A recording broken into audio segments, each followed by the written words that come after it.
The bulk of this chapter focuses on the fight that's beginning between Kaku and Zoro, but I really like the ending and how it all turned out. One Piece, Chapter 401, Pirates versus CP9. Well, hello, my brothers and sisters of the Nerd Nation.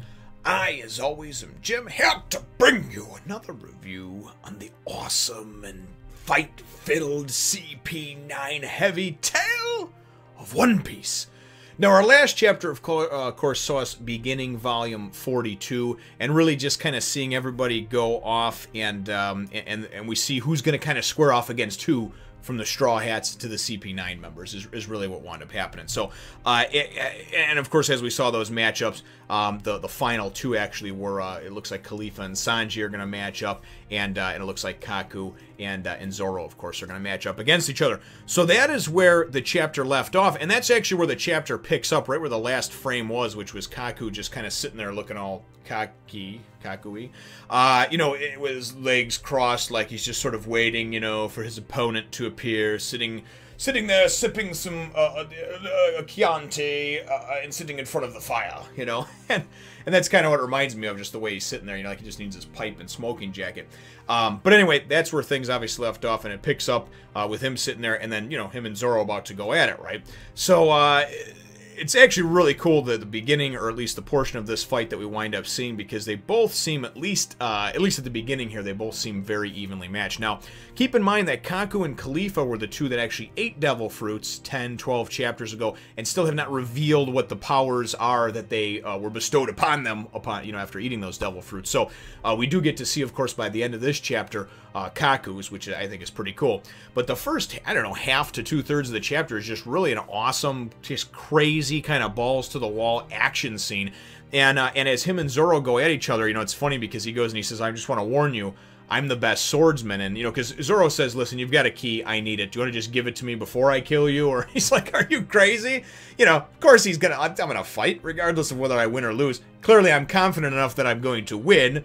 We all know that, or at least we hope that he's going to lose. Kaku, I mean, not Zoro. But anyway, so as they start to go and get into it, he goes and he says, "I just want to warn you, I'm the best swordsman in CP9, right?" And he has two swords. They look like wooden swords, though, like just like the practice swords or whatever. Anyway, Zoro goes and he's just like, two-sword style, eh? And then Kaku goes and he's like, "Yeah, sure," you know. And Zoro comes to, you know, goes at him, he moves. Kaku winds up going and doing one of his Tempest kicks, but he does a double Tempest kick. It's cool. He actually props himself up, almost like they're like ski poles, and he props himself up on the two swords and then kicks both of his legs out and does a double Tempest kick. And it's great because you see Zoro right in the middle, but then behind him you see like this bookcase to either side just like cut and shattered, you know. And just seeing these two heavyweights go against each other, I think it is very cool. You know, Kaku, there's something about him. He seems more like on the mild-mannered side of it, and I think there's maybe a little more to him. I don't know, but we've seen that, at least we've seen that Oda likes to do that with some characters that are villains or introduced as villains, and then kind of likes to redeem them almost later on, you know, with some of their actions and some of the things that they do in subsequent chapters or arcs or what have you. So that's happened at least a couple times now. So I don't know if that's I just kind of get the feeling it just seems like he's not as into the whole CP9 thing as everybody else is. That's just, again, my feeling, my personal opinion. Doesn't really have any bearing on it. Don't know if I'm right or wrong, but just kind of the feeling I get from him. Nonetheless, though, him and Zoro start having just a really cool battle, you know, as they go and they go at each other. And as I said, it's not a battle that starts out anyway bloody, because both of them are very evenly matched. They match up well against each other, and they seem to be blocking each other with a lot of their attacks. Zoro kind of charges himself up and goes to do the 72-pound Phoenix. You know, Kaku winds up doing this, you know, Tempest kick, Thunder, something, you know, and they wind up, you know, you see like just the energy from both of them just like meeting in the middle, you know, and just kind of canceling each other out. So it is pretty cool to see that. I mean, at one point Kaku goes and jumps up in the air, and he does like from a bunch of different angles these barrage of Tempest kicks. I think it's called like Tempest kick slaughter or something like that. And it's just a ton of them coming down at him, and I just picture like almost like in a video game when you're trying to like dodge, you know, you're fighting the boss and you're trying to dodge like, you know, his sword swipes or whatever that are coming at you. And it's like these energy swipes that are coming from these kicks that he's doing. And even Zoro's kind of impressed. He's like, man, he can do these at any angle. What winds up happening, though, is as the battle kind of rages on, we get, you know, Zoro at one point is just like, you know, are you taking this fight seriously? And he's like, yes, very much so, you know, and this is fun, you know, that's what he seems like. This is fun getting to really show my powers. He goes, but now I want to show you my devil fruit power that I have, or my power, my true power, my other form, whatever that is. And then it kind of just goes and it flips over and you flip the page and you're like, oh, okay, what are we going to see? And then we go and we see Sniper King, right? So we see old Sniper King Usopp, and he's, if we remember in the last chapter, he wound up seeing Jabra laying there just kind of snoozing, sleeping with his key sitting out in the open. And clearly it seemed like it must be a trap, you know, who would just fall asleep when they have something important like that to protect, when obviously there's going to be a fight that's going to happen. But anyway, he winds up approaching him, and it's so funny because he's like, all right, don't hesitate. And he's kind of getting himself all like mentally psyched up, and he's like, don't hesitate. He's like, just be silent. One quick motion, grab it, get in, get out. He'll never even know that you were there, right? You can completely avoid a fight. So as he gets within like 2 steps away, all of a sudden, I just see like, and it just like, I just hear like in my mind, I see like this little pitter, and hear and see this little pitter patter, and you see a rooster come walking in. And this is like something out of a Looney Tunes cartoon, right? Could only happen to him, you know? Anyway, and he goes, and he's thinking in his mind, he's like, a rooster? The loudest of all the beasts? How could it be? If he calls out, I'll be done for, you know? So anyway, as he's trying to, you know, hopefully sweating, and you just feel his heart just beat, and he goes and tries to stop this thing, or tries to get the key still and keep it quiet. This thing just goes and he's like, chirp, chirp, like a little chirp or whatever, and he's like, and all of a sudden you just see this huge word bubble and him like yelling, what the heck, what kind of rooster are you? And of course him and his nervousness and his excitement winds up actually being the thing that wakes up Jabra, which is sort of just that funny, it's just one of those funny jokes that it's like, you know, you think the whole time it's going to be the rooster that's going to go and ultimately be his downfall, but it's actually him that's his downfall. He's his own worst enemy, you know, his fear. And I just think that's kind of funny because you see that theme running along a lot through, you know, through the series, especially with like Usopp and Chopper, you know, a couple of the crew members that are less that have less self-confidence, you know. So, but it's just very funny to see that because it's a great gag, it's a great joke to have in there. But anyway, so obviously Jabra winds up waking up. You know, he gets up, he tosses Sniper King across the room, you know, and Usopp's like, man, what the hell, you know, I can't believe that he's, you know, how's he that strong just after waking up, you know. All of a sudden, in the next panel, man, you go and you see him, right? And all of a sudden, boom, Jabra he's got the power of the Mutt fruit, wolf model, I guess he said. And he's just this huge, hulking frickin' beast with his cool little, like, ponytail thing that dangles down to his ass crack. And excuse me, and obviously he is he's a wolf. So as he goes to, so he winds up telling Usopp, he basically says, you know, hey, listen, you know, you just want to give up now, you know, you're not going to actually fight me, I can sense I'm a lot stronger than you, I can tell, whatever. And Usopp's like, no, I'm not going to give up, I'm going to, you know, and he's like, all right, fine, whatever, you know, and he tells him, he says, I'll make it quick, go right for the jugular, it'll be quick and painless, that type of thing, you know, like, I'm doing you a favor, killing you quickly, I got to kill you anyway, because that's my job, but I'll do it quickly, and we'll, you know, and somehow that makes it better, you know? I never understood that. Because honestly, if I'm going to go out, sure, I don't want to be tortured and killed, but I still don't want to go out like a bitch. I don't want to go out going, oh, okay, you'll just do me real quick, one shot to the head. You know, there's no give up in me. There's no quit in me like that, you know? Even if I'm sitting there, you know, shackled, handcuffed. And who knows? And maybe that's why the stuff with the scholars bothered me so much, because, yeah, sure, by all accounts and purposes, when you say, well, they're surrounded by ships and there's these vice admirals and everything else, but in my mind, I would at least want to try to live. Even if it was a futile attempt, I still wouldn't want to go and just, you know, just throw in the towel and just say, oh, well, we're screwed, you know?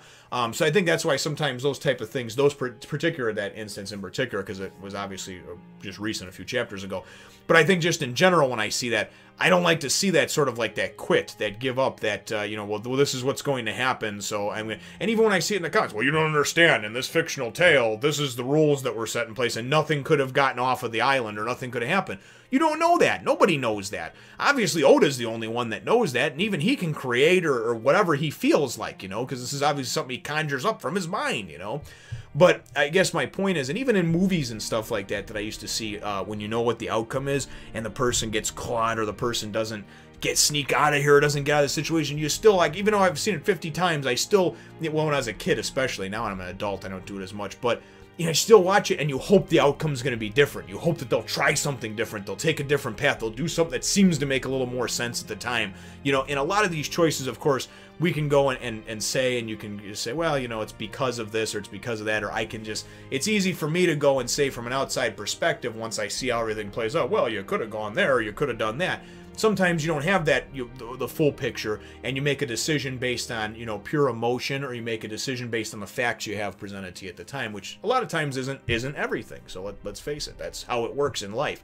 Many times we have to make an important decision, and we really don't have all the facts laid out in front of us, and many times it's something that's time. You know, there's a time limit on it, or it has to be a decision that, of course, is made quickly for whatever reason or another, and you don't have time to go and completely research, you know, and get the facts on something. So, anyways, so we'll get away from that over there. But then, all of a sudden, as Usopp's backing up, you know, like about to be killed by this giant wolf, you know, he's like, oh my god, the ceiling's crashing in, right? And then I love this. You get the fucking giraffe comes flying through the ceiling. The giraffe is talking, and the giraffe is like, hey, I was trying to use my man-beast form, but I turned into a full giraffe instead. And then we get Sniper King. A talking giraffe is falling through the ceiling! and then we get, Kaku, that power of yours is the best. And then Zoro's, though, is my favorite line. A wolf? What the? And it just kind of trails off. What is this, some kind of zoo? You know, so, great chapter. All action, you know, and I'm assuming that a lot of the chapters to come are going to be a lot of action, because you're going to have some great battles, what looks like to be shaping up to be some great battles between the Straw Hats and some of these CP9 members. And really, you know, I forgot to mention the first couple pages at the beginning was Luffy running around. It wasn't really anything of importance. You know, he eventually goes and turns in the right direction and knows he's going to go towards the Gates of Justice, because that's where he figures they took them.